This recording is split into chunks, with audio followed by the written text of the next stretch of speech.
Bab 80, Ciuman pertama Sisel. Dasar ayah sialan! Teriak Sisel lalu pergi meninggalkan rumah Kuni. Melihat situasi ini, Kuni yakin jika semua adalah kesalahpahaman saja. Ini juga yang membuat Kuni semakin merasa bersalah dengan Sisel. Saat melihat Sisel akan keluar dari pintu, Kuni lalu berlari dan merih tangannya lalu mendaratkan bibirnya di bibir Sisel. Merasakan tindakan yang Kuni lakukan secara spontan membuat Sisel terkejut. Dia ingin melepasnya, tapi tenaganya seperti terkuras saat merasakan ciuman pertamanya. Ya betul, ini adalah ciuman pertama yang dirasakan oleh Sisel, sehingga dia tidak ingin ciuman ini berlalu begitu cepat. Apalagi laki-laki yang merenggut ciumannya adalah laki-laki yang disukainya. Setelah 10 detik Kuni menciumnya dengan ciuman biasa tanpa ada gairah, membuat Sisel langsung menundukkan kepalanya karena malu. Seharusnya Sisel bisa saja langsung mendorong Kuni, hanya saja selain tenaganya yang berbeda dengan Kuni, jauh di dalam lubuk hatinya dia juga menginginkan situasi seperti ini, di mana dia bisa merasakan dan menikmati setiap sentuhan yang dilakukan Kuni padanya. Sisel, maafkan aku telah menuduhmu tanpa mengetahui kebenarannya. Sebagai permintaan maafku, aku akan mentraktirmu makan malam. Ucap Kuni. Sisel tidak menjawab ajakan Kuni. Dia hanya menyentuh bibirnya yang telah dicium Kuni barusan. Melihat tingkah Sisel, Kuni menjadi salah tingkah dan tidak bisa berbuat apa-apa lagi. Kuni juga tidak bisa berkata-kata karena mungkin Sisel meminta penjelasan tentang apa yang barusan dia lakukan padanya. Sisel, aku minta maaf. Apa kamu mendengarnya? Kali ini Kuni meminta maaf sambil menggoyang lengan Sisel. Minta maaf tentang apa, Kun? Apa tentang ciuman yang barusan tadi? Apakah dengan meminta maaf, ciuman pertamaku akan kembali lagi? Setelah berbicara, Sisel lalu berbalik dan pergi meninggalkan Kuni. Kuni hanya terdiam di depan pintu dan tidak bisa berkata apa-apa lagi. Akhirnya dengan sedikit lesu, Kuni beranjak pergi menuju meja makan. Siapa tadi suamiku? Kenapa kamu lama sekali? Ucapan Kinan membuat Kuni tersadar lalu duduk sambil tersenyum canggung pada Kinan. Tadi Sisel istriku, dia datang memberikan dokumen kepemilikan saham yang tertinggal di rumahnya. Ucap Kuni santai. Sedangkan Nenek Entis merasa terheran-heran dengan Kinan. Bukankah Kinan tadi juga ikut pergi untuk melihat Kuni kenapa kok lama sekali? Sekarang malah dia yang tanya pada Kuni. Sebetulnya, tadi Kinan memang pergi ingin melihat Kuni, tapi saat dia sudah melihat Kuni, dia melihat Kuni dan Sisel sedang berciuman. Meskipun cuma sebentar, tapi hati Kinan sedikit sakit saat melihat suaminya berciuman dengan wanita lain. Awalnya dia ingin mengacaukan sesi romantis yang ada di sekitar Kuni dan Sisel. Tapi mengingat bahwa dia juga ingin Kuni menikahi Sisel, maka dia mengurungkan niatnya dan pergi dari tempat itu tanpa sepengetahuan mereka berdua. Ayo habiskan suamiku. Bagianku sudah aku habiskan. Ucap Kinan sembari memberikan beberapa porsi piring yang belum habis. Kuni hanya mengangguk lalu menghabiskan semuanya dengan sangat cepat. Sementara Nenek Entis sudah selesai makan, lalu beranjak pergi ke kamarnya tanpa menunggu Kuni menghabiskan makanannya. Suamiku, pelan-pelan saja. Gimana rasanya, enak tidak? Ucap Kinan mencoba menggoda Kuni. Meskipun sedikit dingin, tapi masih tetap enak istriku. Ucap Kuni santai tanpa tahu maksud sebenarnya dari perkataan Kinan. Enakan mana dengan bibirku? Saat Kuni tak tahu maksud perkataannya, Kinan langsung berbicara intinya tanpa basa-basi lagi. Sementara Kuni terkejut sekaligus bingung dengan perkataan istrinya. Apakah Kinan melihat saat aku mencium Sisel? Gumam Kuni dalam hatinya. Kuni lalu menatap Kinan dan tersenyum canggung dengannya. Istriku, aku tidak tahu apa maksudmu. Bantah Kuni pura-pura tidak mengetahui maksud pembicaraan Kinan. Maksudku itu, enak bibir Sisel atau bibirku?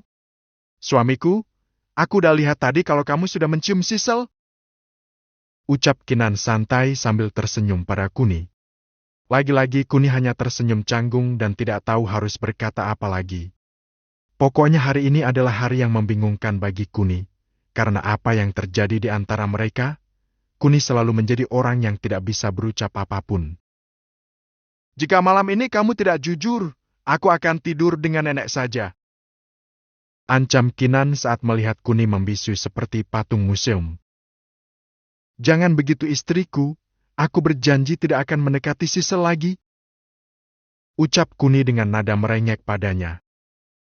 Aku kan tanya enakan mana suamiku, aku tidak melarang kamu kan? Hei, ya maaf istriku, sejujurnya enakan punyamu lah. Ucap Kuni mencoba menyanjung Kinan. Baiklah, jika kamu tidak mendapat permintaan maaf dari Sisel, aku tidak akan tidur denganmu. Ucap Kinan. Setelah itu, Kinan berdiri dan berjalan menuju kamar nenek Entis. Istriku, Kinan, istriku Kinan. Teriak Kuni memanggil Kinan. Saat mengetahui kalau Kinan tidak memedulikannya, dia lalu meraih handphonenya dan mencoba menelpon Kinan. 1 kali, 2 kali, 3 kali, bahkan sampai 8 kali percobaan menelpon Kinan, semuanya di-reject olehnya. Tak berselang lama, bunyi nada notifikasi pesan muncul di layar handphonenya. Aku sudah bilang, jika kamu tidak mendapat maaf dari Sisel, aku tidak akan tidur denganmu. Setelah membacanya, Kuni lalu menghubungi Kinan lagi. Maaf, nomor yang Anda tuju sedang tidak aktif. Sael, gumam Kuni. Mau tak mau dia harus pergi ke rumah Sisel untuk meminta bantuan pada Sisel. Hanya saja saat mengingat kejadian barusan, Kuni merasa seolah-olah dirinya yang pecundang terhadap wanita kembali lagi. Akhirnya Kuni memberanikan diri untuk meminta bantuan pada Sisel secara langsung. Sementara Kinan meminjam HP nenek Entis dan mengirim pesan singkat pada Sisel. Sisel, ini aku Kinan. Aku pinjam HP nenek Entis. Aku sudah tahu semuanya tentang kejadian barusan, di mana kamu berciuman dengan suamiku. Kamu jangan khawatir, aku melihatnya sendiri dan Bang Kun tidak menceritakannya padaku. Sebentar lagi Bang Kun pasti datang untuk menemuimu. Jadi manfaatkan kesempatan ini sebaik-baiknya ya. Aku harap setelah malam ini, kita bisa menjadi saudara yang lebih dekat lagi. Melihat isi pesan yang ditulis Kinan, Sisel merasa bahwa dia terjebak di antara keluarga gila lainnya. Awalnya dia berpikir bahwa ayahnya menjadi semakin gila setelah sembuh dari penyakitnya karena hampir tiap hari tidak pernah pulang ke rumah. Sementara Kinan adalah gadis polos yang sangat baik sekali. Bisa dikatakan kebaikannya adalah kegilaan lainnya. Sisel bingung dengan apa yang terjadi akhir-akhir ini. Tentang perasaannya pada Kuni, tentang nenek Entis yang awalnya menolak, tapi akhirnya merestuinya, dan terakhir tentang Kinan, seorang wanita yang menjadi istri sah Kuni, tapi rela berbagi suami dengan wanita lainnya. Apakah takdir mempermainkannya, ataukah ini sebuah keberuntungan buatnya karena dia bisa mendapat balasan cinta dari laki-laki yang disukainya? Bab 81, terserah kamu maunya apa Kun? Sisel, ini aku Kinan, manfaatkan kesempatan ini sebaik-baiknya ya. Aku harap setelah malam ini, kita bisa menjadi saudara yang lebih dekat lagi. Melihat pesan aneh ini, membuatnya merasa sangat frustasi. Apakah kurang buruk lagi keadaan yang menimpanya hari ini? Saat dia ingin membalas pesannya, tiba-tiba suara bel berbunyi. Saat dia melihat dari interkom, ternyata Kuni yang membunyikan belnya dan dia sedang berdiri di depan gerbang rumah Sisel. Di sini Sisel, dilema antara menemuiku dan menyuruh Kuni masuk atau hanya berbincang-bincang di gerbang. Belum lagi perasaan malunya jika bertemu barusan yang membuat wajahnya sedikit merona karena situasi yang sangat canggung di antara mereka. Tintong. Lagi-lagi Kuni membunyikan bel karena tidak ada tanggapan dari Sisel. Akhirnya dengan sangat terpaksa dan menahan malunya, Sisel berjalan ke depan gerbang untuk menemui Kuni. Sesampainya di gerbang, dia lalu membuka gerbang dan berjalan keluar. Sisel, aku. Belum sempat Kuni berbicara tentang maksud kedatangannya, Sisel lalu menunjukkan pesan yang dikirim Kinan. Kuni lalu membacanya dan raut wajahnya seketika malu dan senang bercampur jadi satu. Meskipun begitu, Kuni masih belum siap jika harus meniduri Sisel. Apalagi kejadian tadi masih hangat di pikirannya. Aku sudah tahu maksudmu. Aku akan berkata pada Kinan kalau aku telah memaafkanmu. Ucap Sisel tegas. Untuk menghindari kecurigaan Kinan, kamu bisa masuk dan menunggu sesukamu, setelah itu kamu balik. Maka masalahnya akan beres. Tambah Sisel. Kuni hanya mengangguk lalu duduk di teras. Saat melihat keadaan rumah yang sepi, Kuni berpikir apakah ini kondisi yang sangat menguntungkan buatnya. Di mana ayahmu, Cil? Tanya Kuni karena penasaran dengan keadaan rumah yang sepi. Sejak sehat kembali, ayah sudah jarang di rumah, bahkan dia sering menginap di luar. Dan obat kuat itu milik ayahku. Ucap Sisel sembari masuk ke dalam rumah untuk membuat minuman buat Kuni. Meskipun tanpa dijelaskan, Kuni sudah tahu kalau di antara mereka telah terjadi kesalahpahaman mengenai obat kuat tersebut, dan Kuni juga sudah meminta maaf tadi. Hanya saja jika melihat tingkah Sisel, Kuni masih yakin jika Sisel marah padanya. Tak berapa lama Sisel keluar dengan membawa 1 botol wine dan 1 buah gelas. Melihat wine, Kuni merasa tidak enak hati, apalagi mereka hanya berdua saja. Suasana menjadi canggung kembali saat Sisel duduk di depan Kuni. Sisel, tidak adakah air putih saja? Ucap Kuni dengan polosnya. Meskipun Kuni sudah memiliki uang, tapi Kuni tidak pernah minum sekalipun. Dia juga sadar telah memiliki kekuatan dan takut tidak bisa mengendalikannya saat keadaan mabuk. Sisel lalu masuk dan kembali membawa sebotol minuman dingin dan diletakkan di depan Kuni.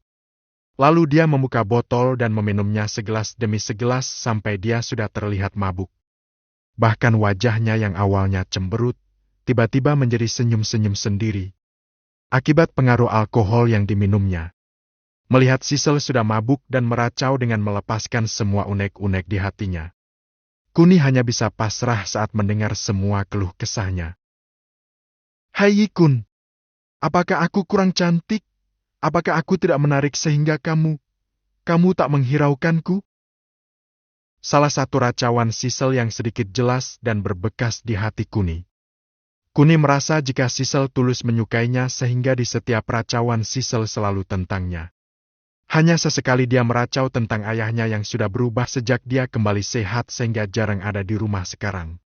Itu yang membuat merasa kesepian karena tidak ada yang menemaninya dan juga tempat curhat untuk unek-unek hatinya. Meskipun Sisel termasuk seorang putri terpandang di kota ini, dia bisa dengan mudahnya mendapat seorang teman.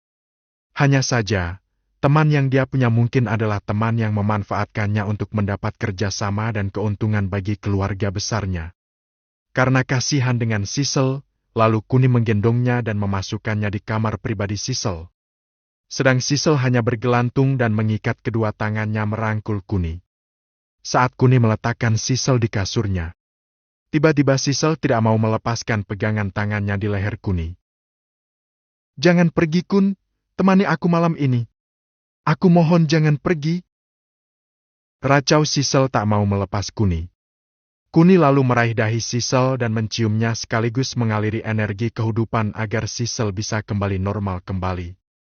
Tak butuh waktu lama, hanya sekitar 10 detik saja. Sisel sudah kembali sadar dan terkejut saat di depannya ada Kuni dan kedua tangannya melingkar di leher Kuni. Setelah sadar dia lalu mencoba berdiri dan menjauh dari Kuni. Ada apa, Cil? Bukankah ini yang kamu mau? Tak ingin melepasku dan membiarkan diriku menemanimu? Ucap Kuni santai. Sisel langsung memerah saat mendengar ucapan Kuni. Apakah dia berkata seperti itu tadi? Apakah kamu percaya dengan kata-kataku, Kun? Bukankah aku sedang mabuk tadi? Jadi aku berbicara tanpa sadar tadi? Sanggah Sisel tak ingin mengakui semuanya. Aku yakin, Cil, racauan orang mabuk itu 100% mereka utarakan melalui hati. Bahkan orang mabuk adalah orang paling jujur di dunia karena mereka tidak bisa mengendalikan ucapannya saat kondisi mabuk. Jadi aku yakin kamu menginginkan ini. Setelah berkata seperti itu, Kuni lalu mengulum mulut Kinan secara perlahan dan penuh dengan perhatian. Dia ingin menikmatinya tanpa menyiksa pihak lain untuk mencapai kepuasannya sendiri. Saat Sisel merasakan bibirnya telah diserbu oleh Kuni, dia hanya bisa pasrah dan ikut mengimbangi permainan Kuni. Beruntungnya Sisel, karena sejak Kuni mengatakan jika laki-laki takut dengan wanita yang super tegas, akhirnya dia ingin merubah wataknya dengan sering melihat adegan-adegan romantis, termasuk bagaimana mekakukan ciuman yang saling mengimbangi. Tentunya bukan film porno yang sering para widow tonton. Hehehe. Bahkan Kuni kaget ketika merasakan ciuman balasan yang Sissel buat, seolah-olah Sissel lebih mahir darinya dalam hal berciuman saat ini. Aku bahkan tidak menyangka, Cil, kamu tidak hanya hebat dalam bisnis, tapi kamu juga hebat dalam urusan ranjang juga. Sanjung Kuni saat merasakan betapa nikmatnya ciuman yang diberikan Sissel padanya. Sissel yang awalnya memejamkan matanya, secara perlahan dia membuka matanya dan menatap Kuni penuh haru. Mungkin kamu tidak percaya jika ini adalah kali pertama seseorang menciumku seperti ini. Tapi meskipun aku tidak bisa memilikimu, aku sudah siap memberikan semua yang aku punya padamu malam ini. Ucap Sissel pada Kuni. Setelah berkata seperti itu, Sissel memejamkan matanya dan menunggu serbuan Kuni lainnya. Bahkan dia siap menanggalkan semua pakaiannya dan memberikan kehormatan yang selama ini dijaganya. Aku pasrahkan semuanya malam ini, Kun. Terserah kamu maunya apa. Bab 82, liarnya Sissel. Aku pasrahkan semuanya malam ini, Kun. Terserah kamu maunya apa, Kun. Sissel berbicara sambil memejamkan matanya dan menunggu tindakan Kuni selanjutnya. Saat Kuni mendengar perkataan Sissel, dia kembali menjadi dilema, antara lanjut dan berhenti. Di sisi lain, istrinya telah mendukungnya untuk menikahi Sissel, tapi di sisi lainnya lagi dia merasa bersalah jika harus menduakan istrinya. Disitulah akhirnya Kuni berdiri dan duduk di samping Sissel. Sedang Sissel saat merasakan Kuni tak lagi berada di atasnya, membuatnya membuka mata lagi dan dia juga duduk berdampingan dengan Kuni. Sissel tidak berani bertanya karena dia sadar jika Kuni hanya mencintai Kinan, sehingga Kuni tidak rela jika harus menyentuh wanita lain. Itu pemikiran Sissel. Sissel, maafkan aku. Aku tidak bisa memperlakukanmu seperti ini. Ucap Kuni dengan nada menyesalnya. Sedang Sissel hanya diam karena dia tahu kalau pemikirannya barusan mungkin jadi penyebabnya sehingga Kuni tidak berani menyentuhnya. Diam-diam Sissel mengutuk dirinya sendiri karena merendahkan dirinya di depan Kuni. Sedang Kuni saat tak mendengar Sissel bicara, dia lalu memandang Sissel dan memeluknya. Cepat beritahukan pada ayahmu kalau aku akan menikahimu. Ucap Kuni sembari memeluk Sissel erat-erat. Mendengar perkataan Kuni, Sissel lalu melepas pelukan Kuni dan menatapnya tak percaya. Bahkan dia memasukkan jari kelingkingnya di telinganya agar menjadi lebih jernih lagi saat mendengar suara orang lain bicara padanya. Aku serius, Cil, akan menikahimu. Setelah itu kamu akan tinggal bersamaku di rumah sebelah, dan kamu akan bisa memiliki teman dan tidak akan kesepian lagi. Ucap Kuni meyakinkan Sissel bahwa yang didengarnya itu barusan nyata dan sebenarnya. Kun, kamu... Tenang, Cil, aku menikahimu bukan karena kasihan padamu, tapi aku menikahimu karena aku juga memiliki perasaan padamu. Apalagi aku juga yakin kalau kamu juga tulus padaku, sehingga tidak ada alasan bagiku untuk menolakmu. Ucap Kuni lalu memeluk Sissel lebih erat lagi. Diam-diam Sissel merasa sangat senang sekali, meskipun nanti dia akan menjadi gosip di seluruh kota karena menjadi istri kedua. Tapi dia sudah sejak pertama kali bertemu Kuni telah menaruh perasaan padanya, sehingga mungkin dia tidak akan mempedulikan gosip murahan tentangnya. Baiklah Sissel, sudah sekitar 1 jam lebih aku di sini, saatnya aku pulang. Kamu jaga baik-baik ya. Ucap Kuni lalu mencium dahi Sissel. Apakah kamu tidak mau menemaniku malam ini, Kun? Bukankah ini tanggung buatmu? Ucap Sissel sambil melirik resleting celana Kuni. Kuni lalu menutupi resletingnya dengan tangan dan tersenyum malu pada Sissel. Bukankah itu artinya aku juga menyukaimu, Sissel, makanya aku bisa nafsu denganmu? Sanggah Kuni tak mau malu lebih lama lagi. Aku bersyukur jika kamu juga menyukaiku, Kun, tapi aku juga menginginkan kamu menuntaskan hasratmu denganku. Sebab karena kamu mengalami itu, sehingga aku rela jika melayanimu sekarang dan menuntaskannya. Ucap Sissel malu-malu. Sissel tidak rela jika kesempatan kali ini akan gagal lagi, apalagi saat mengingat jika Kuni pulang sekarang, pasti dia akan meminta menuntaskan hasratnya pada Kinan. Kuni lalu menatap Sisel dan tak dapat berkata apa-apa lagi. Dia merasa seolah-olah dunia sedang berada di genggamannya dan wanita manapun akan memintanya untuk meniduri mereka jika mereka kenal dengan Kuni. Awalnya Kinan, istri sahnya. Selain itu, Mona teman sebangku SMA-nya dan sekarang Sisel. Belum lagi Siska dan putri tertua dari Pak Herman Syah yang ingin dijodohkannya. Saat Kuni mengingat semua kejadian yang dialaminya setelah mendapat warisan ilmu dari kakek buyutnya, membuatnya menjadi orang penting dan paling dicari di cerita ini. Ya iyalah, kan kamu pemeran utamanya, Kun, hehehe. Kenapa diam, Kun? Ucap Sisel karena tak mendapat jawaban dari Kuni. Baiklah Sisel, jika kamu menginginkannya, aku bersedia. Hanya saja aku tekankan padamu di awal, kalau aku sangat tahan lama dalam urusan ini. Apa kamu yakin mau memuaskan hasratku? Ucap Kuni sembari berbisik pada Sisel. Awalnya Sisel malu-malu saat mendengar Kuni berbicara seperti itu, tapi dia sudah bertekad untuk melayani Kuni dan tidak akan melepaskan kesempatan yang langka malam ini. Aku sudah siap, Kun. Ucap Sisel terbata-bata. 2 jam adalah rata-rata aku melakukannya. Apa kamu yakin masih sanggup melayaniku? Ucap Kuni sambil mengingatkan Sisel. Sisel terkejut saat mendengarnya, bahkan dia tidak percaya dengan ucapan Kuni barusan. Mana ada manusia yang bisa tahan selama 2 jam melakukan hubungan badan. Sisel melirik Kuni tak percaya sekaligus meremehkan Kuni. Jika kamu tidak percaya, kamu bisa mencobanya. Ucap Kuni santai. Sisel lalu mendorong Kuni dan menindihnya. Dia sudah tidak terlalu memikirkannya. Yang dia pikirkan adalah memanfaatkan kesempatan malam ini dengan sebaik-baiknya sehingga Kuni bisa mendapatkan kesan yang baik tentangnya. Meskipun Kuni sudah berkata akan menikahinya, tapi dia ingin sekali membuktikan pada Kuni kalau dia juga bisa memuaskan hasrat Kuni. Dengan liarnya Sisel mencium Kuni, bahkan dia mengulum bibir Kuni dengan ganasnya bak seorang ratu yang telah lama ditinggal sang rajanya berperang. Kuni hanya meladeni kuluman Sisel dengan memeluk erat tubuh mungil milik Sisel. Bahkan dia tidak menyangka jika Sisel sangat liar saat bercinta. Hampir 5 menit mereka saling beradu kuluman dan bertukar selaiva, tiba-tiba Sisel menggerayangi seluruh tubuh Kuni dan pada saat tangannya jatuh di tonggak Kuni yang dibalut celana Kuni. Sisel lalu menghentikan aktivitasnya dan berdiri duduk di samping Kuni sambil tetap meremas tonggak Kuni yang sudah sangat panjang dan keras itu. Tonggaknya begitu besar dan keras, apakah aku sanggup melayaninya? Gumam Sisel.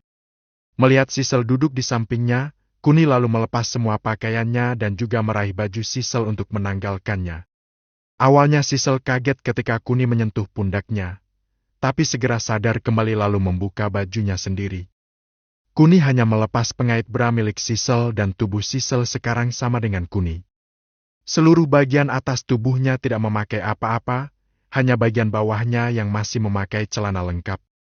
Kemudian Kuni memangku Sisel menghadap padanya, sehingga gunung kembar Sisel berada di depannya dan tanpa meminta izin, Kuni langsung mengulum dan menjilatinya.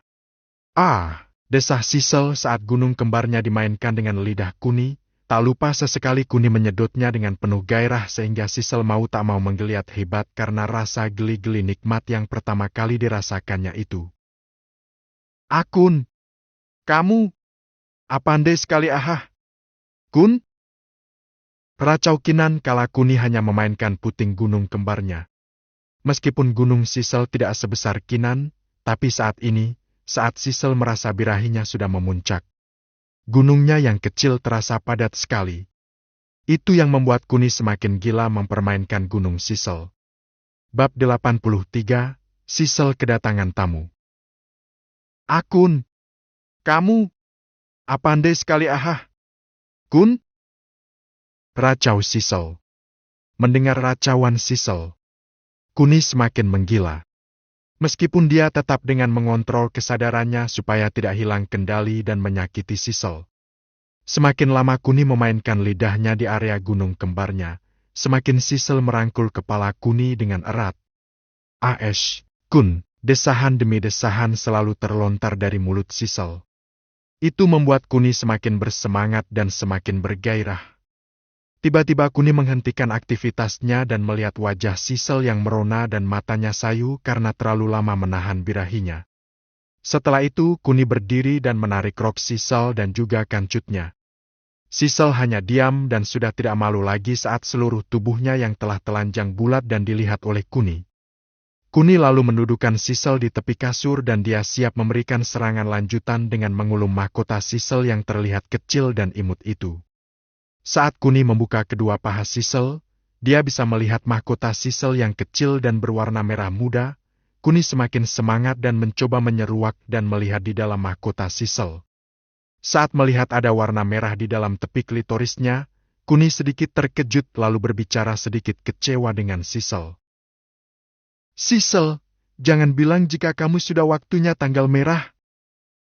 Mendengar perkataan Kuni, Sisel yang awalnya memiliki wajah yang merona dan mata sayunya karena sudah terlanjur nafsu, tiba-tiba menoleh dan melihat kalender di sebelah kanan. Saat melihat tanggal dan dilingkari, membuatnya langsung lemas tertunduk. "Aku lupa Kun, jika kemarin waktunya haid, tapi saya lupa melihat tanggal karena sibuk memikirkan kamu," ucap Sisel lemas. Yang awalnya dia yakin akan memuaskan Kuni, tiba-tiba situasi tak terduga telah merenggut suasana sekitarnya. Tak terkecuali hatinya yang sedang kacau karena tidak bisa memanfaatkan malam yang langka ini. Kuni lalu memakaikan kancut dan seluruh pakaian Sisel. Tak lupa setelah semua pakaiannya telah terpakai, Kuni lalu memeluk Sisel dan mencoba menghiburnya. "Sudahlah Sisel, jangan sedih. Aku akan tetap menunggumu," ucap Kuni. "Maafkan aku Kun. Aku tidak tahu jika jadwalnya sudah saatnya hari ini." "Tidak apa-apa Sisel, aku tidak marah kok. Bahkan aku heran jika kamu ternyata sangat liar sekali." Kuni mencoba menghibur Sisel dengan menyanjungnya. Terlepas dari kecewanya Kuni karena tidak bisa menuntaskan hasratnya, tapi dia masih bisa meminta pada Kinan. Sedangkan Sisel, saat dia sedang datang bulan, maka dia harus menunggu 3-7 hari agar bisa bersih lagi. Terkadang waktu yang dibutuhkan juga relatif lebih lama tergantung dari lancarnya haid yang teratur atau tidak. Mendengar pujian Kuni, Sisel sedikit tersenyum bangga. Hanya saja saat mengingat dirinya yang tidak bisa menuntaskan hasratnya, dia merasa sangat mengecewakan Kuni. "Sudah Sisel, jangan dipikirkan. Aku sudah merasa bahagia saat melihat betapa liarnya kamu. Harusnya kamu merasa bangga dengan diri kamu," ucap Kuni lagi-lagi menyanjung Sisel agar Sisel tidak terlelap dalam kesedihannya. "Apakah kamu sudah puas Kun? Hasratmu tidak terpenuhi? Cepat pergilah pada Kinan untuk menuntaskannya." Sisel sadar jika dirinya sudah tidak bisa lagi memuaskan Kuni, maka satu-satunya jalan adalah menyuruh Kuni pulang dan meminta pada Kinan agar melayani Kuni dan menuntaskan hasrat Kuni. "Kamu jangan khawatir Sisel, aku akan menemanimu sampai kamu tidur, setelah itu aku akan pulang," ucap Kuni menenangkan hati Sisel. Sisel hanya terisak sedih di pelukan Kuni dan sudah tidak bisa berkata apa-apa lagi. Semakin dia memikirkannya, maka semakin sakit pula hatinya. Sementara Kuni sudah tidak punya cara lain lagi, semakin lama dia memendamnya maka akan semakin sakit pula tonggaknya.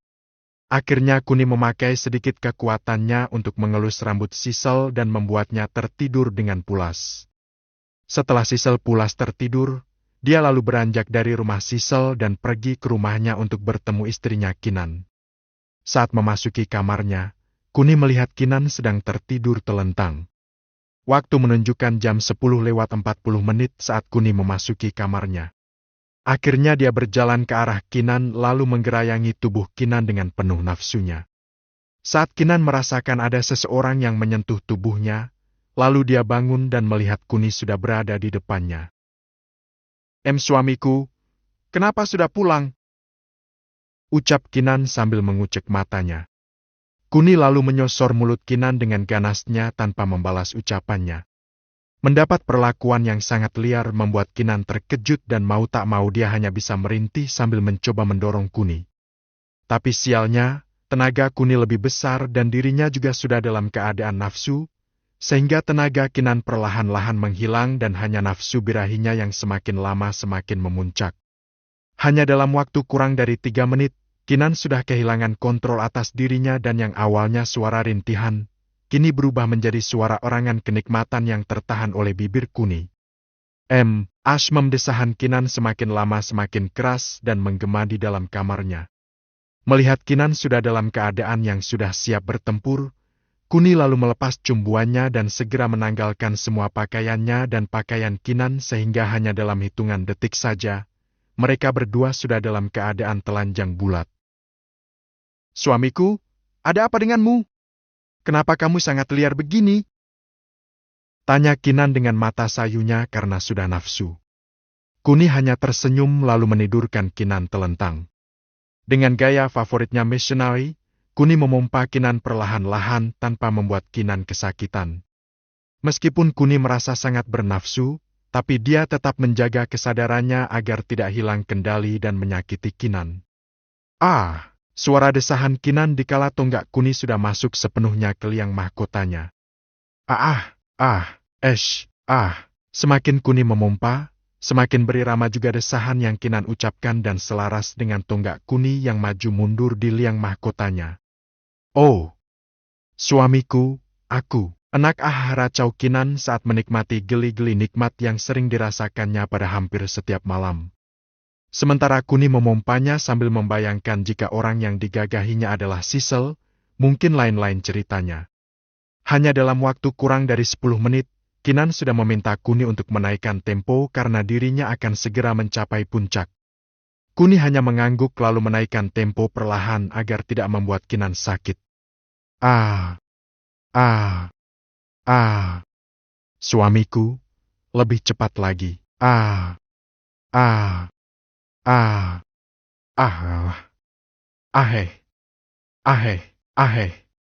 Setelah mendengar arangan panjang Kinan, Kuni berhenti untuk memberi kesempatan Kinan menikmati orgasmenya. Suamiku, apa yang terjadi? Kenapa kamu pulang dan meminta padaku? Aku pikir kamu akan dipuaskan oleh Sisel.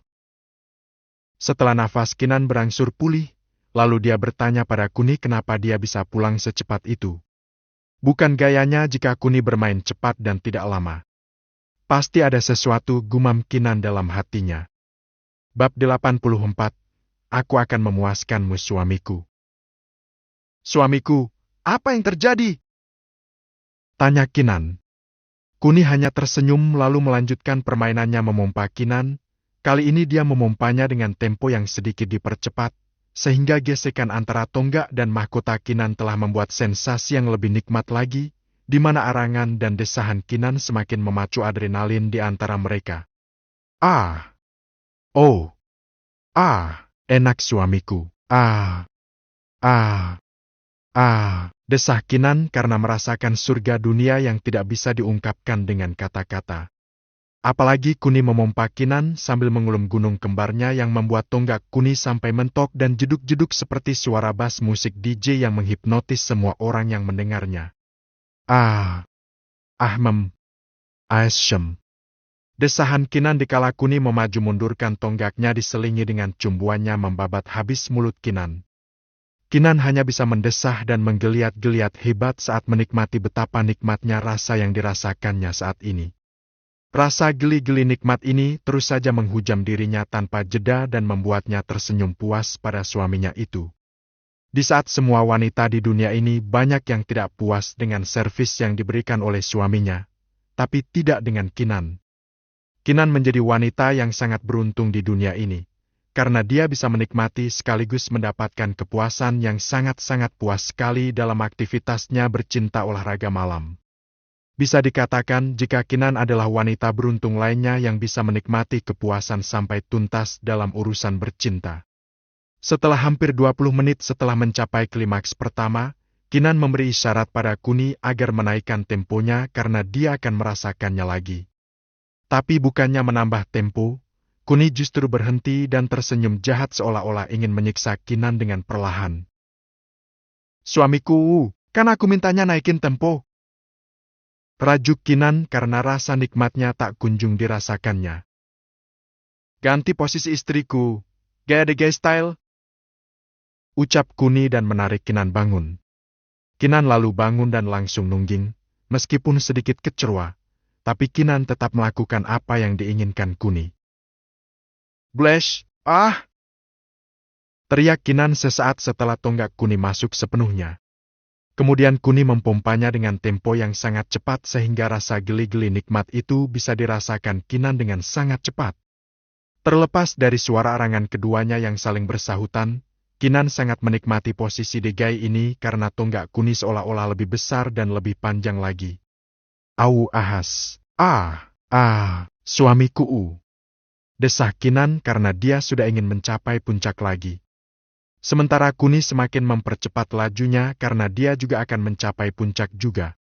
Tahan sebentar lagi, istriku.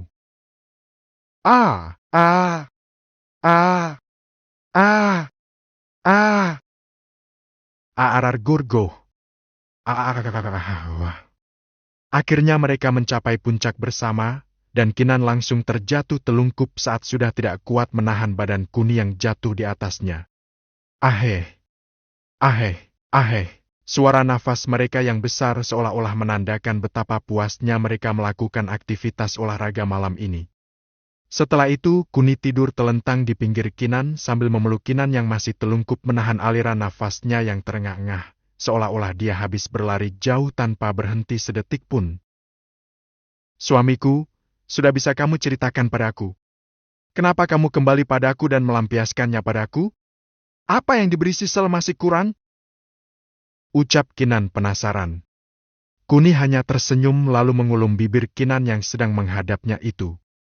Setelah melepasnya, Kuni memeluk Kinan lagi. Sangat kurang istriku, makanya aku cepat-cepat meminta padamu. Ucap Kuni. Kinan hanya membalas pelukan Kuni dengan kecupan di dahi Kuni. Aku akan tetap melayanimu suamiku. Jika Sisel tidak bisa memuaskanku, aku akan bersedia memuaskanmu. Ucap Kinan penuh dengan rasa bangga. Katakan padaku, apakah Sisel menangis? Imbuh Kinan. Kuni hanya menggeleng sambil memegang erat tangan Kinan. Mungkin butuh waktu bagi Sisel untuk memuaskanmu suamiku, jadi kamu bersabarlah. Ucap Kinan mencoba membelah Sisel. Kamu benar istriku, mungkin butuh seminggu lagi untuk Sisel bisa memuaskan hasratku. Mendengar kata seminggu, membuat Kinan penasaran dengan apa yang terjadi pada Sisel. Suamiku, jangan bilang jika Sisel kesakitan dan trauma padamu. Hah! Bukan begitu istriku. Sanggah Kuni. Lantas kenapa butuh seminggu lagi? Bukannya besok juga bisa? Ucap Kinan penasaran. Sisel kedatangan tamu istriku? Mendengar penjelasan Kuni, Kinan lalu tertawa terbahak-bahak, seolah-olah kejadian yang dialami Kuni adalah kejadian lucu yang sangat jarang sekali. Apa kamu menertawakanku istriku? Belum sempat Kinan menjawab, mulutnya telah disumpal dengan kuluman penuh nafsu oleh Kuni. Kuni menindih Kinan yang sedang tengkurap dengan melumat habis bibir Kinan. Tak berselang lama, mereka sudah dalam kondisi yang sama-sama sudah bernafsu untuk menuntaskan hasrat masing-masing. Dan ronde kedua pun dimulai. Setelah sama-sama bernafsu, lalu Kuni membalikkan Kinan dan tetap melakukan gaya umum pertamanya, missionary. Istriku, jika kamu kesakitan segera bilang ya. Ucap Kuni mencoba memperingatkan Kinan. Kuni tidak ingin Kinan merasakan sakit dan trauma lagi. Apalagi tujuan hubungan bercinta yang mereka lakukan adalah untuk mencapai kepuasan bersama, bukan untuk menyakiti salah satu pihak. Bless jelep, Suara tonggak Kuni telah masuk seluruhnya ke liang mahkota Kinan, disertai dengan suara desahan Kinan yang sedikit keras saat tonggak Kuni sudah masuk semua. Kali ini, Kuni memainkan dengan tempo pelan sehingga Kinan merasa kecewa karena tidak merasakan apa-apa. Suamiku, naikin dikit temponya. Kuni yang awalnya memompa sambil memejamkan matanya, tiba-tiba mengangguk dan menaikkan temponya. Kali ini Kuni bermain dengan tempo penuhnya sehingga Kinan mendesah dengan sangat keras sekali. Beruntung kamar mereka berada di ujung selatan, dan kamar Nenek Entis berada di ujung utara, jadi erangan Kinan tidak akan terdengar oleh Nenek Entis. Lama sekali mereka bergumul, tak terasa 25 menit kemudian Kinan mendesah panjang yang menandakan dia telah mencapai puncak orgasmenya untuk kesekian kalinya. Setelah itu, mereka mencoba memakai gaya baru lainnya, yaitu posisi cangkok. Di mana posisi cangkok atau gewis adalah posisi di mana seorang wanita tidur telentang tapi kedua kakinya ditaruh di bahu suaminya. Sehingga nantinya penetrasi yang dilakukan akan semakin dalam dan dalam lagi. Saat pertama kalinya Kinan memakai posisi ini, Kinan menjerit lebih keras lagi. Apalagi saat melihat tonggak Kuni yang sangat besar dan panjang. Hanya separuh tonggak saja yang dibutuhkan untuk bisa mencapai dasar liang mahkota Kinan. Bahkan sejujurnya, Kinan merasa kesakitan karena posisi ini adalah posisi yang sangat ideal untuk orang yang memiliki tonggak kecil kisaran 10-12 cm. Jika memiliki tonggak seperti Kuni yang panjangnya sekitar 22 cm, membuat lawannya merasa sangat kesakitan dan mungkin tidak akan bisa bertahan di setiap gempurannya. Mungkin itu yang dirasakan Kinan saat ini. Bab 85, hanya kamu yang bisa memuaskan kau. Ah, teriak Kinan kesakitan sesaat setelah melakukan gaya cangkok dan tonggak Kuni sudah masuk mencapai dinding rahim terdalamnya. Selain Kinan harus menahan rasa perih di liang kewanitaannya, dia juga harus menahan sakit di pinggulnya karena pinggulnya seperti melengkung ke atas karena kedua kakinya tertahan di bahu Kuni. Mendengar teriakan Kinan yang keras, Kuni tidak bergerak lalu menatap Kinan seolah-olah ingin berkata lanjut atau berhenti. Tak berapa lama, Kinan mengangguk untuk mengizinkan Kuni melakukan penetrasinya. Kuni lalu bergerak pelan dan pelan sehingga tidak menyakiti Kinan. Acuh, desah Kinan yang kembali bisa merasakan geli-geli nikmatnya. Sedang Kuni memompanya perlahan sambil menatap mata Kinan yang terpejam karena menikmati setiap gesekan yang terjadi di antara kedua pahanya. Lama Kuni memompa pelan tapi Kinan tak berhenti mendesah. Bahkan jika temponya naik sedikit saja sudah membuat suara arangan Kinan yang semakin keras. Seolah-olah Kinan memang tidak mampu menahan gempuran tonggak Kuni dalam posisi ini. Hampir selama 10 menit Kuni memaju mundurkan perlahan. Dia ingin mempercepat tempo karena sejujurnya dengan tempo yang pelan ini, Kuni tidak bisa merasakan geli-geli nikmatnya di batang tonggaknya. Istriku, aku naikin tempo ya, jika kamu kesakitan bilang ya. Kinan lalu membuka matanya dan mengangguk pelan. Kemudian tempo sedikit demi sedikit naik sampai Kuni bisa merasakan nikmatnya penetrasi yang dilakukannya. Sementara Kinan mendesah dengan hebatnya dan juga keras. Tak pelak muncul keringat di dahinya karena saking nikmatnya. Selama Kinan tidak bilang sakit, Kuni tetap menaikkan tempo secara perlahan dan semakin cepat, semakin cepat. Sementara Kinan hanya bisa mendesah-mendesah tak karuan dengan keringat yang mengalir deras dari dahinya dan membasahi wajah serta lehernya.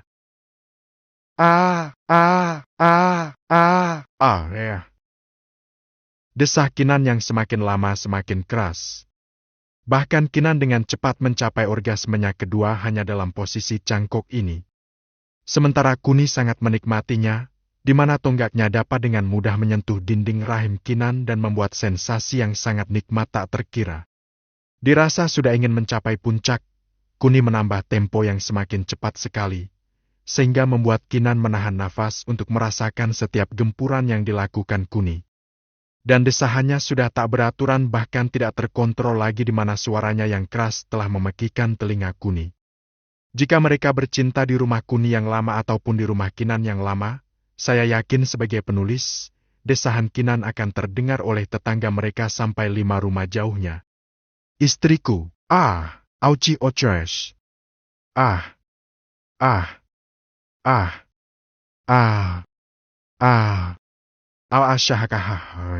Suara desahan Kuni yang sangat panjang membuat seluruh tubuh Kinan bergetar hebat. Selain Kuni mencapai puncak, Kinan juga mencapainya di detik-detik terakhir Kuni saat menaikkan temponya. Setelah itu Kuni ambruk di atas Kinan dengan suara nafas tersengal-sengal. Begitu juga Kinan yang merasakan nyilu di area kewanitaannya. Bagi Kinan, rasa nyilu ini adalah yang pertama baginya, mungkin karena posisi cangkok ini yang menyebabkan rasa nyilu yang tak tertahankan. Apalagi di detik-detik terakhir saat Kuni akan mencapai puncak, tempo yang dinaikkan Kuni membuatnya keenakan sekaligus kesakitan nyilu di waktu yang bersamaan. Auh! Teriak Kinan saat mencoba menyentuh organ mahkotanya. Kuni yang mendengarnya lalu bertanya padanya. Kenapa istriku? Sakit suamiku, aku mungkin tidak bisa berjalan normal. Keluh Kinan. Kuni lalu berdiri dan melihat organ mahkota Kinan. Pinggirnya bengkak semua istriku. Mungkin aku terlalu kasar. Maaf ya. Ucap Kuni merasa bersalah. Kinan hanya menggeleng dan menyanggah ucapan Kuni. Tidak apa-apa suamiku, yang penting kamu puas. Ucap Kinan sambil tersenyum pada Kuni. Kuni lalu meraih paha Kinan dan memijat di sekitar selangkangan Kinan sambil dialiri energi kehidupan yang dimilikinya. Kuni memijitnya sambil melihat organ mahkota Kinan. Saat melihat pinggiran organ mahkota Kinan yang berangsur menyusut dan kembali normal lagi, Kuni semakin senang sekali. Itu tandanya selama manusia itu hidup, dia bisa menyembuhkan semua penyakit apapun dengan energi kehidupan yang dimilikinya. Bagaimana istriku? Masih sakit tidak? Ucap Kuni sambil mengelus-elus pinggiran organ mahkota Kinan. Kinan tersenyum malu-malu, bukannya rasa sakit seperti tadi yang dirasakannya, tapi geli-geli nikmat seperti saat dirinya bercinta dengan Kuni. Melihat ekspresi Kinan yang kembali ceria, Kuni lalu tidur di sampingnya dan memeluknya. Kamu, hanya kamu yang bisa memuaskan aku istriku. Imiucah. Kecupan Kuni membuat Kinan senang sekali. Tapi aku mengharapkan Sisel dan aku bisa melayanimu bersama-sama suamiku. Ucap Kinan tersenyum nakal. Bahkan jika 5 wanita sekaligus, aku bisa memuaskan mereka semua. Ucap Kuni dengan sombongnya. Mendengar ucapan Kuni, Kinan tidak marah sama sekali. Bahkan dia juga tersenyum seolah-olah menantikan kondisi seperti yang Kuni ucapkan, di mana Kuni memuaskan 5 wanita seperti yang diucapnya tadi. Setelah itu, Kuni menggendong Kinan untuk mandi bersama. Waktu sudah menunjukkan pukul 2 dini hari saat mereka bersiap-siap untuk tidur. Keesokan harinya, Kinan terbangun karena Kuni membuka gorden di dalam kamarnya dan sinar matahari menyinari wajah Kinan yang tampak cantik dan cerah dengan kulitnya yang putih dan pipi tememnya yang semakin hari semakin bertambah saja. Bangun istriku, sudah jam ke-9. Ucap Kuni sembari mencium kening Kinan. Sedang Kinan terkejut mendengar kata jam ke-9. Dia bergegas berdiri lalu berlari keluar kamar. Melihat Kinan yang terburu-buru, Kuni lalu bertanya padanya. Kenapa buru-buru istriku? Aku akan segera membuat sarapan. Ucap Kinan. Kuni lalu meraih Kinan dan memeluknya. Mandilah dulu, setelah itu aku temani sarapan. Nenek sudah buat sarapannya? Oh ya, ada telepon bernama Yuri yang menelponmu dari tadi. Sambung Kuni. Kinan hanya mengangguk lalu dia bergegas ke kamar mandi. Saat berada di depan kamar mandi.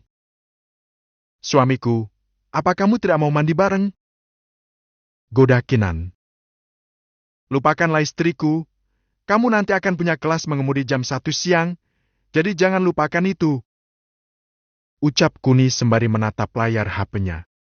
Kinan hanya tersenyum lalu mandi. Setelah itu, mereka sarapan bersama. Istriku, hari ini aku akan mengajak Sisal ke pelelangan batu. Karena stak batu perusahaan sedang menipis, jadi aku akan mencari bersama Sisal hari ini. Kinan hanya mengangguk tanda setuju, apalagi dia tahu Sisal sedang datang bulan. Jadi dia berpikir mereka berdua tidak bisa berbuat macam-macam lagi. Selesai makan, Kinan menelpon kembali Yuri. Cat. Halo Yuri? Halo Kinan, kamu kemana saja? Apa kamu tidak tahu jika suasana kampus beberapa hari ini sangat damai dan tenang? Ucap Yuri dengan bahagia setelah panggilan terhubung. Bab 86, Pergi ke Kota Red. Halo Yuri? Halo Kinan? Kamu kemana saja? Dari sambungan telepon lainnya Yuri berbicara seperti orang yang sangat bahagia. Ada apa ini? Kenapa kamu terlihat bahagia sekali? Tanya Kinan keheranan. Bagaimana aku tidak bahagia? Beberapa hari ini suasana kampus menjadi lebih sunyi dan damai. Bahkan drama kecil pun tidak ada. Ucap Yuri dengan antusias sekali. Meskipun tanpa penjelasan yang lebih spesifik pun, Kinan tahu jika yang dimaksud Yuri adalah kampus terlihat damai karena Dekan Robert dan keponakannya Romi tidak terlihat di area kampus, sehingga drama-drama kecil seperti rebutan tempat parkir, menggoda gadis-gadis kampus, bahkan memalak siswa yang terlihat culun sudah tidak ada lagi. Kinan tidak bertanya lebih lanjut karena Yuri mungkin tidak ingin menjelaskannya lebih lanjut lagi. Oh ya Yur, ada perlu apa menghubungiku? Tanya Kinan. Kok ada perlu apa? Apa kamu lupa kalau 2 hari lagi kita akan sidang skripsi? Ucap Yuri keheranan. Meskipun sejujurnya Kinan lupa, hanya saja tugas makalah skripsinya telah selesai 1 bulan yang lalu, hanya tinggal mengecek ulang dan selesai. Tenang saja Yuri, aku ingat kok. Ucap Kinan santai dan tidak panik sama sekali. Oh ya Nan, kamu kemana saja? Kok kamu hilang kabar beberapa hari ini? Tanya Yuri penasaran karena dia sulit menghubungi Kinan akhir-akhir ini. Kamu jangan kaget ya, aku seminggu lalu nikah. Ucap Kinan santai. Apa, teriak Yuri di seberang telepon. Tat-tat-tat, lalu telepon mereka berdua terputus. Saat Yuri berteriak, dia tanpa sengaja menjatuhkan handphonenya dan pecah, sehingga panggilannya langsung terputus. Sedang Kinan, saat tahu teleponnya terputus, dia langsung membereskan meja makan lalu bergegas menemui nenek Entis di dalam kamarnya. Sementara Kuni, dia langsung masuk menuju kamar Sisel untuk mengajaknya mencari batu giok terbaik ini mah kencan berkedok kerjaan. Saat melihat Sisel masih tertidur pulas, Kuni merasa heran, apakah kemarin malam Kuni terlalu banyak memberikan energi kehidupannya. Tanpa pikir panjang, Kuni lalu membuka gorden dan mengecup kening Sisel sehingga Sisel terbangun dengan malasnya. Pagi cantik. Sapa Kuni dengan senyumannya. Melihat Kuni ada di kamarnya, Sisel hanya tersenyum bahagia. Apakah kamu puas semalam Kun?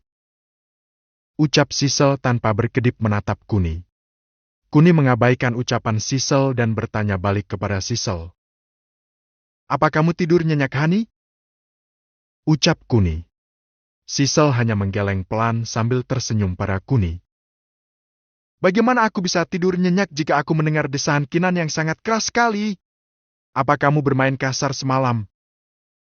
Mendengar ucapan Sisel, mata Kuni langsung terbelalak tak percaya. Bukankah kamarnya kedap suara, batin Kuni? Mendengar desahan Kinan membuatku merasa kecewa Kun. Aku tidak tahu apakah kemarin malam itu sebuah keberuntungan atau tidak saat kita tidak jadi bertempur.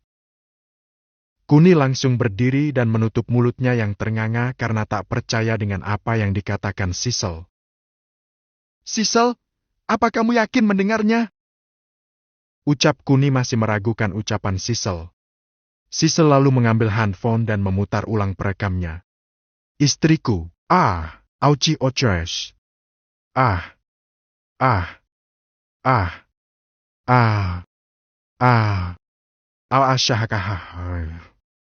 Mendengar rekaman yang Sisel putar, membuat Kuni mau tak mau harus percaya, dan merebut handphone Sisel lalu menghapusnya. Sedang Sisel hanya tersenyum melihat tingkah Kuni yang tampak seperti maling yang tertangkap basah sedang mencuri, sehingga dia panik dan tidak bisa berpikir jernih. Apa yang kamu takutkan Kun? Bukankah Kinan istri kamu? Mendengar ucapan Sisel, Kuni langsung terdiam dan tersenyum bodoh. Apa yang kamu katakan betul Cil? Berhenti menggodaku dan cepatlah mandi. Kita akan pergi mencari batu giok lagi. Teriak Kuni sambil duduk di tepi kasur Sisel. Sisel hanya tersenyum lalu merangkul Kuni dari belakang. Aku menantikan jeritan seperti yang Kinan lakukan semalam, bisik Sisel lalu pergi ke kamar mandinya. Kuni hanya memandangi Sisel dengan senyuman jahatnya. Setelah 30 menit, Sissel keluar dari kamar mandinya tanpa mengenakan baju sehelai pun. Seolah-olah dia ingin memberitahu Kuni jika dirinya sudah menjadi milik Kuni seutuhnya. Sedang Kuni hanya melihat Sissel sekilas lalu menatap layar HP-nya lagi. Aku tidak tertarik dengan wanita yang sedang haid, gumam Kuni. Setelah itu mereka berdua berangkat ke tempat pelelangan batu giok di Kota Red, dan bukan ke tempat Ahla seperti biasanya. Kota Red adalah kota yang lebih maju dari Kota Malang yang sedang Kuni tempati saat ini. Hampir di seluruh sudut Kota Red terlihat sangat bersih tanpa ada bau dan tumpukan sampah. Karena strukturnya yang bersih dan lebih maju, membuat siapapun akan betah jika tinggal di sini. Hanya saja untuk bertahan hidup di sini membutuhkan uang yang lebih banyak daripada di Kota Malang. Butuh sekitar 3 jam perjalanan mengendarai mobil, waktu yang dibutuhkan agar segera sampai di Kota Red. Waktu sudah menunjukkan pukul 1 siang lebih saat Kuni dan Sissel tiba di Kota Red. Bagi Sissel, ini kali keempatnya dia datang ke sini, apalagi dia mempunyai sepupu yang hidup di Kota Red ini. Kun, kita cari hotel atau pergi ke rumah sepupuku? Ucap Sissel memberi pilihan pada Kuni. Hotel saja, aku tidak mau menyusahkan orang lain. Ucap Kuni. Lalu mereka mencari hotel terdekat dan memesan kamar suite selama 1 hari. Acara lelang batu mentah giok akan diadakan malam hari jam ke-7. Sedang Kuni saat melihat waktu sudah menunjukkan pukul 2 siang, dia mengurungkan niatnya untuk mengabari Kinan jika dia akan menginap 1 hari di sini karena mungkin Kinan sedang les mengemudi privat. Silakan Tuan dan Nyonya, butuh berapa kamar? Ucap resepsionis hotel. Sissel lalu melihat Kuni dan berkata 1 kamar suite semalam. Kuni hanya melirik Sissel saat mendengar perkataan Sissel. Setelah itu mereka diantar menuju kamar dan istirahat di sana sambil menunggu acara pelelangan dimulai. Sissel, ternyata kamu lebih kejam dari yang aku kira. Ucap Kuni. Kenapa, Kun? Kuni lalu memeluk Sissel sambil menatapnya. Bukankah kamu sedang halangan? Lalu apa maksudmu sekamar denganku? Sissel lalu mencium Kuni dan menikmatinya lebih lama dari semalam. Sedang Kuni hanya melayani Sissel dan mengimbangi permainan cumbuan bibir Sissel. Tak terasa sudah hampir 30 menit Sissel menikmatinya, dan saat dia melepas cumbuannya. Wajah Sissel merona seolah-olah sudah tidak tahan dengan birahinya yang sudah memuncak. Kuni lalu menggendong Sissel ke kasur dan menidurkannya. Tak lupa dia juga tidur di samping Sissel sambil memeluknya. Sissel, apa kamu baik-baik saja? Tidak, Kun? Setelah itu air mata Sissel terjatuh dari kelopak matanya, hanya saja suara rintihannya tak terdengar. Sedang Kuni hanya memeluknya semakin erat dan erat lagi. Bab 87, Keluarga Kurnia, Sony Kurnia. Setelah hampir 1 jam mereka berpelukan, Kuni lalu menghubungi Kinan untuk mengabari jika malam ini dia tidak akan pulang. Saat telepon tersambung, Kinan lalu meminta panggilan video call. Sedang Kuni merasa tidak enak hati, apalagi sekarang dia sedang memeluk Sissel. Lalu Sissel mengambil handphone Kuni dan mengangkatnya. Halo Kinan, sedang apa kamu? Ucap Sissel. Halo Sissel, aku sedang istirahat, kamu? Ucapan Kinan terhenti saat melihat di belakang Sissel ada Kuni yang sedang memeluk Sissel. Halo istriku, malam ini aku tidak pulang, aku akan tiba di rumah besok siang. Ucap Kuni canggung. Sedang Kinan hanya tersenyum, meskipun dia sedikit terkejut saat mengetahui Kuni sedang memeluk Sissel dari belakang. Sissel, tolong jaga Kuni. Ucap Kinan. Sissel hanya mengangguk lalu memutuskan panggilan video call. Baiklah cantik, saatnya kita mandi dan bersiap-siap ke tempat acara. Ajak Kuni lalu menggendong Sissel ke kamar mandi. Kun, apa kamu sering mandi bersama Kinan? Tanya Sissel. Kuni hanya tersenyum lalu mengangguk jika mandi bersama adalah hal biasa baginya. Sissel, jika kita sudah menikah, kita akan mandi bersama. Saat itu kamu akan tahu bahwa tubuh kalian memiliki keunggulan masing-masing. Ayo cepat mandi dan segera berangkat. Setelah itu mereka saling membersihkan dan bercumbu, tak berselang lama, mereka sudah siap dan segera menuju tempat pelelangan. Di pinggiran pelabuhan Neville tempat pelelangan kali ini diadakan. Hanya berjarak sekitar 10 menit dari tempat hotel mereka menginap. Saat tiba di sana, sudah banyak orang yang datang. Menurut keterangan panitia, orang-orang ini sudah berdatangan sejak jam 12 siang tadi, sehingga mereka berpikir memiliki banyak waktu untuk meneliti semua batu yang akan dilelang malam ini. Saat Sissel melihat sudah banyak orang, dia merasa mungkin kali ini akan kalah karena dia tanpa persiapan datang ke sini. Cepat Kun, kita segera meneliti batu-batu ini, ucap Sissel sambil sedikit tergesa-gesa. Kuni hanya meraih tangan Sissel dan menggeleng pelan. Tidak perlu buru-buru, kamu cukup melihat-lihat saja, aku yang akan memilihnya sendiri. Mendengar Kuni berbicara seperti seorang ahli master, Sissel hanya terkagum-kagum padanya. Setelah itu, Kuni berkeliling melihat semua keterangan rincian yang ada di atas batu giok. Ada sekitar 300 batu yang dilelang hari ini dan harga yang ditawarkan relatif murah jika dibandingkan dengan tempat perjudian batu ahla. Batu yang terbesar saja dijual seharga 200 miliar, meskipun batu itu termasuk batu sampah. Sementara Kuni sudah mencatat semua batu yang menurutnya bagus, ada 2 batu berkualitas langka, ada 8 batu yang memiliki kualitas tingkat tinggi dan sekitar 80 lebih batu yang memiliki kualitas tingkat sedang. Untuk 2 batu kualitas langka dan 8 batu kualitas tinggi, Kuni mewajibkan untuk menyapu bersih semuanya. Dan untuk batu kualitas sedang, dia hanya butuh 10 buah yang terendah dan lainnya dia akan membeli batu giok kualitas sampah. Sissel, apa kamu sudah melihat semua batu? Batu mana yang akan kamu beli? Tanya Kuni sambil menulis catatan kecil di buku kecilnya. Aku ingin membeli batu nomor 1 dan nomor 8. Aku baru melihat sampai nomor 20 dan tidak memiliki banyak waktu untuk melihat semuanya. Keluh Sissel. Saat Kuni melihat catatannya tidak ada nomor 1 dan 8, Kuni lalu tersenyum pada Sissel. Lupakan batu itu, kamu harus memastikan untuk membeli 10 batu ini. Ucap Kuni sambil memberikan secarik kertas yang memiliki catatan nomor-nomor batu yang harus dibeli. Itu semua wajib Sissel, dan kita harus mendapatkannya. Imbuh Kuni. Sissel hanya mengangguk dan tak berani bertanya. Setelah itu acara dimulai dan pelelangan pun resmi dibuka. Sissel, kamu di sini? Sapa seorang pria muda yang bisa dikatakan seumuran dengan Sissel. Tuan Muda Sony. Tuan Muda keluarga Kurnia? Sapa Sissel dengan enggan. Sony Kurnia adalah tuan muda generasi kedua di kota Red. Kakaknya seorang perempuan telah menjadi menantu dari keluarga atas lainnya di kota Blue.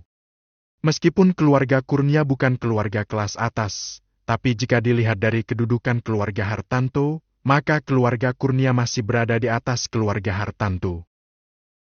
Sissel, lama tidak bertemu. Kenapa kamu tidak mengabariku jika kamu datang ke sini? Aku bisa menyambut dan mengajakmu berkeliling. Ucap Sony ramah. Oh, aku baru saja tiba hari ini Tuan Muda, bersama calon suamiku Baikuni Meza. Ucap Sissel sembari menunjuk dan memperkenalkan Kuni. Di kota Red, siapa yang tidak kenal dengan Tuan Muda Sony Kurnia? Hampir setiap klub malam di kota ini menjadi tempat persinggahannya.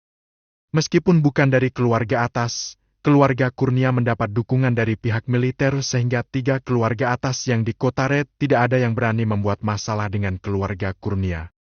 Tak terkecuali Sissel, dia tahu jika Sony adalah penjahat kelamin dan bajingan setiap wanita, sehingga dia tidak memiliki minat untuk mendekati Sony dan bekerja sama dengannya. Tapi beda dengan Sony, sejak bertemu Sissel 3 tahun lalu, dia selalu mencari cara untuk berkencan dengan Sissel. Hanya saja Sissel dan Sony berbeda kota sehingga Sony tidak sering mengganggunya. Mendengar Kuni adalah calon suaminya, membuat Sony memandang remeh Kuni dengan tatapan menghinanya. Dia bahkan tidak melirik Kuni. Sedang Kuni saat mengetahui informasi Sony, dia lalu menyarankan Sissel untuk menjauh dari Sony, daripada nanti kena penyakit menular. Bisik Kuni pada Sissel. Sissel terheran-heran dengan ucapan Kuni, Lalu dia beranjak dari tempatnya untuk duduk di kursi yang telah disediakan panitia. Beruntungnya Kuni, dia duduk di baris keempat, sedang Sony duduk di baris pertama. Saat pelelangan dibuka, Kuni menunggu batu nomor 39 yang menjadi batu giok pertamanya yang harus dibeli, sedang Sony sudah membeli 5 batu dengan harga fantastis. Dia sudah menghabiskan 1 triliun lebih hanya untuk 5 batu giok yang menurut Kuni hanya batu sampah. Kun, apa maksud perkataanmu tadi? Tanya Sisel heran. Maksud yang mana, Cil? Tentang Tuan Muda Sony, kenapa aku tidak boleh dekat-dekat dan tertular penyakit apa? Bisik Sisel. Dia kena HIV AIDS, kamu harus menjauh darinya. Ucap Kuni santai. Mendengar perkataan Kuni, membuat Sisel terkejut. Dia tak percaya pada perkataan Kuni, tapi waktu mengingat jika Kuni menyembuhkan ayahnya, dia jadi sedikit mempercayainya. Akhirnya batu pertama nomor 39 telah dilelangkan. Saat pembawa acara membuka dengan 50 miliar dan kelipatan sebesar 2 miliar. Banyak suara saling menyahut tanpa henti sampai di angka 80 miliar. Kuni lalu mengangkat papan dan berteriak. 82 miliar. Saat Sony melihat ke belakang jika Kuni yang menawar, lalu dia ikutan menawar dan bersaing dengan Kuni. 86 miliar. Bab 88, batu termahal, ternyata sampah. 86 miliar, teriak Sony. 88 miliar, 92 miliar. Setiap Kuni menawar, selalu dilebihkan 4 miliar oleh Sony. Ini yang membuat Kuni semakin geram. 120 miliar, teriak Kuni. 124 miliar, teriak Sony. 200 miliar. 204 miliar. Kuni merasa tertekan dan hampir kehilangan kendali. Sudah jelas jika Sony ingin menunjukkan pada Sisel kalau dia lebih mampu dan kaya dari Kuni sehingga dia berani bersaing dengan Kuni. Sisel, kita bawa uang berapa? Tanya Kuni. Sekitar 10 triliun, Kun, bisik Sisel. Setelah mendengar ucapan Sisel, Kuni lalu mengangkat papannya dan berteriak lagi. 500 miliar. 504 miliar, Sony berteriak sesaat setelah mendengar tawaran Kuni. 900 miliar, teriak Kuni. Sisel terkejut menatap Kuni mencoba memperingati Kuni. Sedang orang-orang di sekitar merasa tercengang dengan tawaran Kuni. Banyak dari mereka yang menganggap jika Kuni sudah tidak waras. Sedang Sony menambah 4 miliar sesaat setelah Kuni berucap.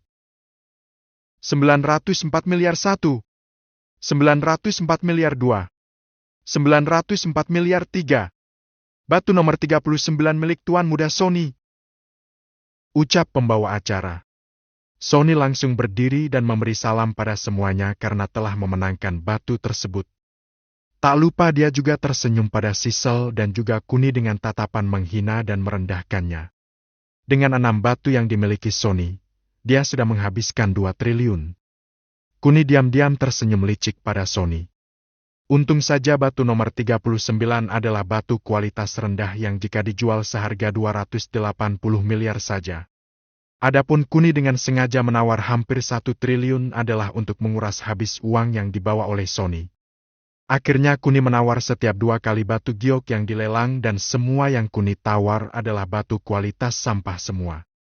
Hampir setiap Kuni menawar, Sony juga ikut dan selalu menambahkan 4 miliar. Itu yang membuat Sisel selalu kesal pada Sony karena dia menawar hanya untuk mengalahkan Kuni dan bukan pada kebutuhannya. Tak terasa sudah batu yang ke-89 dan Sony sudah membeli batu sebanyak 35 batu giok dan sudah menghabiskan sekitar 40 triliun. Saat Kuni menghitung uang yang dihabiskan Sony, dia tertawa jahat dalam hati karena berhasil membuatnya rugi besar. Kuni tidak habis pikir dengan pikiran Sony. Demi seorang wanita, dia rela menghabiskan harta keluarganya agar dipandang lebih tinggi oleh orang lain. Saat batu langka itu muncul, Kuni menyuruh Sisel untuk ikut menawar dan dia diam saja, sedikit pura-pura berbedat agar terlihat berselisih dengan Sisel. Saat Sony melihatnya, dia terlihat senang dengan situasi yang dialami Kuni. Di mana saat Sisel ikut menawar, Sony hanya diam saja. Akhirnya rencana Kuni sukses, di mana batu giok kualitas langka itu dibeli dengan harga 145 miliar saja, sedang harga jualnya paling sedikit laku sekitar 120 triliun. Kali ini Kuni tetap memainkan strategi yang sama di mana saat dia ingin menguras Sony, maka dia ikut menawar. Tapi saat dia menginginkan batu giok itu, dia menyuruh Sisel untuk menawarnya. Hampir jam 1 dini hari ketika batu langka lainnya dilelang. Kali ini Sisel mendapatnya dengan harga yang lebih murah lagi, yaitu sekitar 75 miliar. Dan harga jual paling sedikit sekitar 200 triliun. Sedang Sony sudah menghabiskan hampir 100 triliun demi batu sampah yang ditawarnya bersama Kuni. Penasehat Sony merasa terpukul saat mengetahui tuan mudanya tidak bisa mengontrol emosinya dan membelanjakan uang keluarganya tanpa batas. Awalnya Sony diberi uang lelang sebesar 20 triliun. Tapi saat mengetahui Sisel telah memiliki calon suami, dia jadi hilang kendali dan tidak bisa mengontrol emosinya. Akhirnya uang kas perusahaan keluarganya juga raib dibelanjakan batu giok olehnya. Waktu sudah menunjukkan pukul 2 dini hari ketika acara lelang itu ditutup. Kuni sukses membeli semua batu giok yang wajib dibelinya. 2 buah batu giok kualitas langka dibeli seharga 220 miliar yang memiliki harga jual terendah sekitar 320 triliun. 8 batu giok kualitas tinggi yang dibeli seharga 450 miliar dan memiliki harga jual terendah sekitar 100 triliun. 10 buah batu giok kualitas rendah yang dibeli seharga 150 miliar dan menghasilkan harga jual paling rendah sebesar 1,2 triliun. Dan yang terakhir dia membeli 20 batu giok sampah seharga 1,8 triliun di mana ada satu batu yang dibeli dengan harga 1,5 triliun. Di mana itu batu nomor 250 yang menjadi kemenangan pertamanya sekaligus kemenangan terakhirnya saat saling tawar-menawar dengan Sony. Setelah acara selesai, Kuni ingin sekali cepat-cepat pergi ke hotel untuk istirahat. Tapi mengingat jika dia harus memiliki kesan rendah hati, maka mau tak mau dia tinggal sebentar untuk membuka batu giok nomor 250 yang menjadi batu giok termahalnya hari ini. Sisel, aku hanya akan memotong 1 buah batu yang kita beli paling mahal, sisanya kita potong di tempat kita saja. Ucap Kuni. Sisel hanya mengangguk tanda setuju. Wah, mari kita lihat batu termahal dan terbaik akan dipotong sekarang. Ucap salah satu pemuda dari kerumunan belakang Kuni. Tanpa melihat pun, Kuni sudah tahu jika itu Sony. Tapi Kuni hanya tersenyum sambil menatap Sony. Ini adalah batu termahal dan satu-satunya bukti saat aku mengalahkanmu. Ucap Kuni. Lalu batu itu dipotong dan hanya membutuhkan waktu sekitar 45 menit saja agar seluruh batunya terpotong sempurna. Saat melihatnya, Kuni dan Sisel tercengang karena batu termahal tersebut adalah batu sampah. Gagal. Gagal. Gagal. Ucap beberapa orang yang menyaksikannya. Sedang Sony tertawa terbahak-bahak karena pilihannya melepas batu itu ternyata tepat. Hahaha, Sisel, kali ini kamu memilih laki-laki yang salah. Lihatlah pilihannya, batu giok sampah. Teriak Sony merendahkan Kuni. Kuni ingin sekali menampar Sony, hanya saja dia tidak mau menjadi pusat perhatian, lalu menggenggam tangan Sisel dan pergi dari tempat tersebut. Kun, jangan diambil hati ucapan Sony. Dia emang bajingan. Cibir Sisel. Setelah masuk ke mobil, bukannya melampiaskan amarahnya, Kuni justru tertawa terbahak-bahak, seolah-olah dirinya yang menang. Sisel bingung dan terheran-heran dengan tingkah Kuni. Dengan penasarannya, dia lalu mencoba bertanya pada Kuni. Apa ada yang lucu, Kun? Tanya Sisel. Sisel, besok siang kamu akan mendengar keluarga Kurnia akan mengalami kebangkrutan gara-gara si bodoh Sony itu. Ucap Kuni santai. Mendengar penjelasan Kuni, Sisel merasa ada yang aneh dengan Kuni. Apa kamu serius, Kun? Tanya Sisel keheranan. Jika kamu tidak percaya, maka mari kita lihat besok siang. Ucap Kuni sembari melajukan mobilnya. Lalu Kuni mengemudikan mobilnya ke arah hotel dan akhirnya dia indahai. Tidak, akhirnya mereka tidur sambil berpelukan. Bab 89, Bibikinan Emma Rahadi. Keesokan harinya, Kuni sudah bangun sekitar jam 8 lalu memesan layanan breakfast pada pihak hotel sambil melihat berita di televisi. Sementara Sisel masih tertidur pulas di sampingnya. Meskipun Sisel tertidur dengan setengah telanjang dada, hanya memakai branya. Kuni tidak bergeming sekalipun, karena Kuni tahu jika dia sedang nafsu, maka tidak akan ada tempat baginya untuk menuntaskan hasratnya. Saat sedang makan sambil melihat berita di televisi, tiba-tiba breaking news langsung muncul di layar TV dengan latar sebuah perusahaan yang sedang didemo oleh sekelompok orang. Perusahaan keluarga Kurnia bangkrut, judul breaking news saat ini, yang tiba-tiba menggemparkan seluruh saluran TV di kota Red. Melihat berita tersebut, Kuni hanya tersenyum puas seolah-olah dia sudah memprediksi semuanya. Mungkin banyak yang mengira kenapa Sony, seorang konglomerat generasi kedua keluarga Kurnia, sampai menghabiskan 100 triliun untuk acara pelelangan batu giot di salah satu pinggiran pelabuhan Neville. Sebenarnya semua telah Kuni rencanakan dengan memanipulasi pikiran dan cara kerja otak Sony. Kuni membuat seolah-olah harga 1 triliun seperti uang 100 juta di pikiran Sony, sehingga Sony menawar tanpa berpikir panjang. Belum lagi Kuni telah memanipulasi pikiran Sony seolah-olah keluarganya memiliki aset sebesar 2.000 triliun. Sehingga menghabiskan uang sebesar 100 triliun adalah hal yang sangat kecil baginya. Semua itu telah Kuni rencanakan karena Kuni ingin memberi pelajaran pada Sony.